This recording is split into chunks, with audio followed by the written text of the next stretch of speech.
Hello, BookTube. I started off today with the news that Larry Kramer has died. Uh,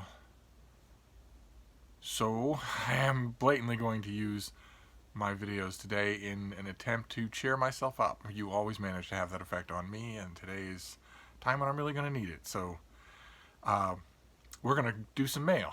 Some mail is always fun anyway. And I got mail. I have packages here, including a big box that I think is from one of you. So we'll start off with this first one. It looks like it's just from a publisher. So this will be fairly ordinary, although getting books from publishers is no longer ordinary. So let's. Oh, great, fantastic. Okay, I didn't think I was going to get an advanced copy of this in printed form. I have the e-galley.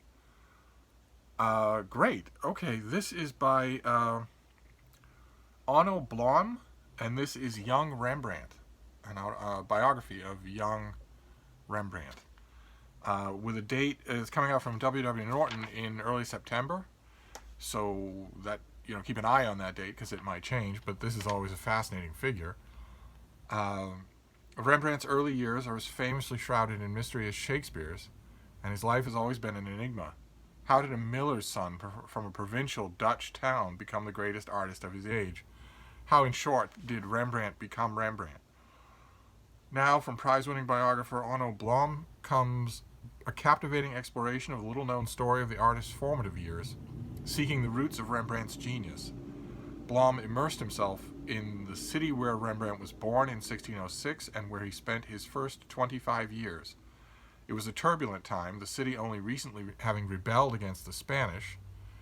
There are almost no written records by or about Rembrandt, so the author tracked down old maps, sought out the Rembrandt family house and mill, walked the route that Rembrandt would have taken to school. Leiden was a bustling center of intellectual life, and the author, a native of the city himself, brings to life all the places Rembrandt would have known: the university, library, botanical garden, and anatomy theater. He investigates the concerns and tensions of the era, burial rites for plague victims, the renovations of the city in the wake of the Spanish siege, and the influx of immigrants to work the cloth trade. Young Rembrandt is a fascinating portrait of the artist and the world that made him. Evocatively told and beautifully illustrated with more than 100 color images, it is a superb biography that captures Rembrandt for a new generation. Okay, the author lives in the Netherlands, and in 2018 he was awarded the Dutch Biography Prize. Great. Well, you all know from watching this channel that biography is my favorite kind of thing to read. I had this sort of earmarked to be read way down the line, but I figured I would be doing it. I figured I'd be reading an ebook. This is great. It's fantastic. This will allow for marginalia. Okay, so that's thing number one. Now, the rest of these packages don't strike me as ordinary. So these may be things that I have ordered online or even gifts. I suspect that the box is a gift. I'm trying to reconcile myself to the fact that you people are sending me presents. That under ordinary circumstances on this channel, that would be strictly forbidden. Because under ordinary circumstances, I would be getting lots of books that I want to send to you, and I would be going to the post office every week anyway, and so it would make sense for me to send things to you. But during quarantine, I am allowing it. Oh, fantastic. Okay, this I did order online. To almost sight unseen. This is something that you can't really get a feel for with an online order, so it was cheap. I just decided to take a chance. This is a cover for my paperwhite, for my Amazon paperwhite. Just a very basic thing. Let's actually, I've got the thing right here. This, my new Amazon Kindle paperwhite. Let's pop this right in here and see how it goes. Oh, all right. Well, we have a complete failure, which is good. I'm glad I didn't spend any real money on it. This is not the right size. The paperwhite does not it does not clip in. It couldn't clip in. Okay, so this was a waste of money. And a waste of time, waste of everybody's time, all because the listing was wrong. The listing listed good for the newest 10th generation Kindle Paperwhite. It clearly is not. So I guess this is okay. So I'll just I don't know what this is. It's completely unmarked. So I don't know what this is. I don't know what it would be good for. It's definitely not good for the Kindle Paperwhite. It doesn't fit this device. The device is supposed to gently click into the cover and stay in place, and it doesn't do that. If any of you know from the size that I just showed you, a device slightly larger than a Kindle Paperwhite, if any of you know what that device is and have one, you're welcome to. I would happy to send you a new cover, and I will just be reduced in my online ordering, because I would still like to have a case for this thing. I think a case would enhance the experience. I've had enough of you tell me that the problem with the all flat, the bezels aren't elevated. I've had enough of you tell me that the problem with an all flat screen is that it's more likely to get scratched or scuffed, and I can see the truth in that. So that's why I wanted a case, and in this case, the Amazon seller that I bought it from simply lied to me. So I'm going to be reduced. I still want a case. So I'm going to be reduced when I order something this weekend or next week. I'm going to be reduced to clicking on, I'll go to eBay or some other place and click on a listing that says this case fits the Amazon 10th generation Kindle Paperwhite.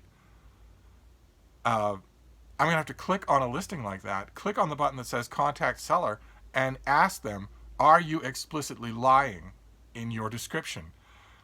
Does your device actually fit the Kindle Paperwhite, and can you give me a personal email so that I can contact you if that doesn't work, if you're lying?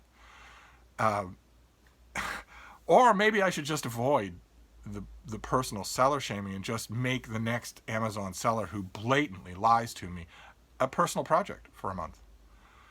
I bet I could do such a seller a lot of damage in a lot of ways in a whole month. And they deserve it. This is not a technical snafu. This is not, somebody's grandmother fulfilling the Amazon orders and getting something wrong. This is someone saying this fits your device when they know it doesn't. So I guess I'll try again. For the nonce though, my Amazon Kindle still does not have a cover. So let's move on. Let's move on to the next one. The next one is a big item. It's probably a book, although given that track record, God only knows what kind of a book it is. It stands only about a 20% chance of being anything that I've ever ordered. So let's see. Let's see what we have here. Oh my! What have we got here? Oh, okay. All right. Okay. All right. Well, bad mood averted. I mentioned a while ago now that I love Everyman Classics hardcovers. I made a shelf for them right there at the end of my finger. As a reprint line for hardcover classics, I just think they're fantastic. And I was reminded that I thought that because I found a couple of them in random, in the wild, used book browsing, back when that was possible. I was in a bookstores and found a couple. That reminded me how much I liked them, and I sang out their praises. And once quarantine hit, a lot of you started sending me Everyman Library Classic hardcover editions, and amazingly, there were no duds. I've had so far no misfires at all. No one sending me books that I don't want. And this one, this is fantastic. It's in perfect condition. It even has the library plastic protective covering on it. And this is The Duke's Children by Anthony Trollope, my favorite Anthony Trollope novel. And this is a rare case where Everyman's Library is not just a very pretty hardcover reprint. This is actually something different. It's a complete edition of The Duke's Children, which Penguin and Oxford, which Dover and whoever else never did. It turned out that I've told this story on this channel before. It turns out that when Trollope originally submitted this thing, he was told to cut an ungodly amount of words from the end result. And being a picky writer in his own way, he didn't just cut weak chapters. He went through and cut sentences, parts of sentences, and parts of paragraphs, and stitched the whole thing back together again into the version of The Duke's Children that I fell in love with, the version of this novel that I love. This is the last of the Palliser novels. And the editors here, who are they? I should probably thank their memory. Stephen Amarnick, assisted by Robert Wiseman and Susan Lowell Humphreys. The editors here have restored this book to the version that Trollope wrote, without the excisements, without the cuts that he made, to satisfy some editor about some publishing parameter. And as a result, it's a subtly but very noticeably, for those the more you know the book, a subtly but noticeably different version of this book. And I got the advance copy, an advance reader's copy, review copy of this thing, back when it first came out, which again was when was that? 2017. And that is all that I've had ever this whole time. I never got a finished copy of it, and here it is. That's fantastic. That is fantastic. Okay. That takes the sting out of fraudulent cover completely. Completely. Then we have the box. A great big box that has postage on it from Australia. So I think I know who this is from, and I somehow or other I had a little brain miswiring because I did not know that this mailing was being done from Australia. That is extraordinarily generous, because that had to be hugely expensive. But let's see what we have in here. Oh, baby, you don't want a box this big, do you? The bean wants to tear apart the box. This is as big as you are. You don't want something this big. You don't, baby. Take a little piece of cardboard instead. No, that's good enough. No? Oh, baby, you don't want something this big. Oh, goodness. All right, so we have a very interested being here. She's very interested. What have we got here? To Steve from a Donoghue. Oh, man. Okay, so we have 3 books. Let's take a look at these. I think I vaguely remember what one of them is. Okay. All right. Okay, yes. Oh, fantastic. This first one has not had an American publication that I know of. So, and I've been deeply curious to read it. Oh, wow. This is James Pope Hennessy. This is The Quest for Queen Mary. A sort of behind-the-scenes look at the construction of the official life of Queen Mary and all the stuff that wasn't included in it. Fantastic. Oh, there's a bookmark, and it's a hologram wolf. Oh my, look at that. Oh boy, oh boy. I am a huge fan of Queen Mary. I know that sounds like a strange thing to be a huge fan of, but I am. I have read everything except this book. I've read everything about her except this book. This is the only thing. And I actually wrote a book about her. I wrote a novel about her for NaNoWriMo, and had a blast doing that, researching, getting to know her personality. Not entirely lovable, but also not the monumental science fiction creature that she's often portrayed in the popular press, to the extent that they talk about her at all. Fantastic. Oh, man. I have wanted to read this book. That is great. Now let's look at this. This next one is considerably bigger. I think I also know what this is. I think this has also been foretold to me. Here, let's keep this from getting overrun. Baby, I'm not going to let you have that box. It's... Oh, man. Oh, man. All right, I have this book. We've actually seen it on this channel, but not in a form like this. Oh, man. This is John Marsden's magnificent production of the illustrated Bede. This is the Venerable Bede. We've met in our Daily Penguin, and I have written much about Bede. I have read him with great love. Not just the couple of big works that are typically translated into English, but all the rest of it too. And I love this book. It takes you through the world of Bede, not just the artwork, but also the natural world, the places he would have known. And I have a trade paperback of this that has seen better days. I have consulted it often. It's often been my intent to write something about Bede. Look at that. Just bringing us straight to the places that he would have seen. It's often been my intention to write something longer, but maybe a NaNoWriMo project about Bede. And even when not, I'm still so curious about that. I have pulled my copy of the illustrated Bede down off the shelf many times. I've noticed on Twitter and social media, and before that in snail mail, that I've become sort of synonymous with Bede in the minds of a lot of people. A lot of people in the book trade specifically have told me over the decades, I had a lot of customers who knew who this guy was, but never had anybody else that was excited about him except you. But what can I say? The heart wants what the heart wants. And now I have a hardcover of this thing that can go up on the shelf, and I will just give my trade paperback is not in any shape to be given or resold, so I will just give it an honorable burial. Oh, fantastic. And then we have a final book. Now, the first two books, the sender here told me about. And for some reason, I thought the sender was in America.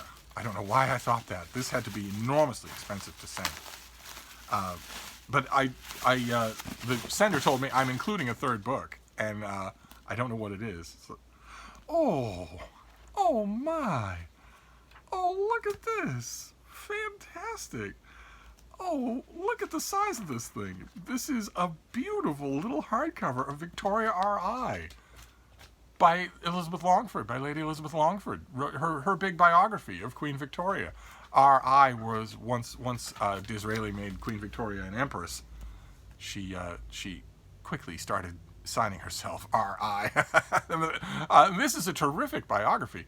In many ways, still one of the best Victoria biographies, even though I'm sure that censorious modern critics who love to censor things but don't actually read the things they're censoring would say that it's outdated. Oh, it's outdated. Without knowing anything about it, I'm sure that critics would say that.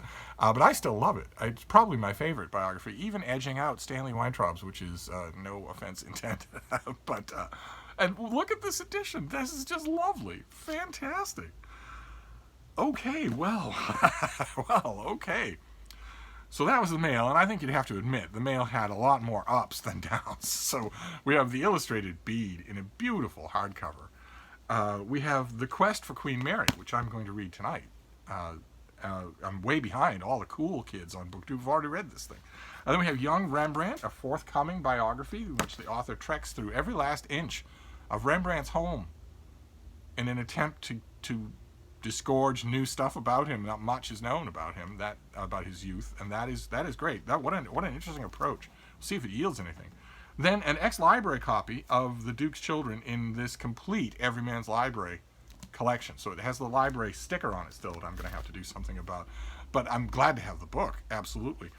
And a cute little hardcover of Victoria R.I., Lady Elizabeth Longford's biography of Queen Victoria, and also an Amazon electronic reader cover that is most certainly not for the Amazon Kindle Paperwhite 10th generation.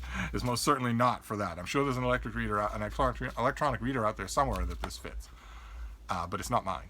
So that was the downside, but the positive side is far outweighs. Fantastic. Okay, well, I'm going to sign off then. Thank you so much, the sender of these presents. These are just amazing.